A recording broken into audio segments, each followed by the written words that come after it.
जीवांमध्ये झालेला तो अत्यंत सावकाश आणि जीवांचा विकास साधणारी ती प्रक्रिया असते. अंतराळातील ग्रहतारे जे आहेत त्यापासून पृथ्वीवर असलेल्या जीवसृष्टीपर्यंत जीवसृष्टीतील बदलांपर्यंतच्या अनेक टप्प्यांचा विचार उत्क्रांतीच्या अभ्यासामध्ये करणे आवश्यक ठरते. आता इथे उत्क्रांतीची व्याख्या दिलेली आहे. तर उत्क्रांतीची व्याख्या काय आहे की नैसर्गिक निवडीला प्रतिसाद म्हणून सजीवांच्या एखाद्या वर्गाच्या वैशिष्ट्यपूर्ण लक्षणांमध्ये अनेक पिढ्यांमध्ये बदल घडण्याच्या ज्या प्रक्रियेमुळे अखेर नव्या जीवजाती निर्माण होतात ती प्रक्रिया म्हणजे उत्क्रांती.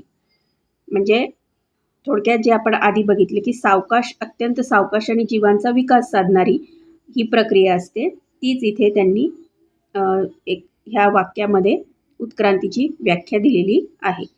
आता पृथ्वीवरती आपण डायरेक्ट सजीव कुठल्याही स्वरूपातला असो, मग ते झाड, पशु, पक्षी किंवा मानव असा डायरेक्ट उत्पन्न झाला असेल का, थोडासा विचार केला तर लगेच असा काही उत्पन्न झालेला असणार नाही. मग पृथ्वीवर पूर्वी काय होतं, तर सुमारे 3.5 अब्ज वर्षांपूर्वी पृथ्वीवर कोणत्याही प्रकारचे जीवन अस्तित्वात नव्हते.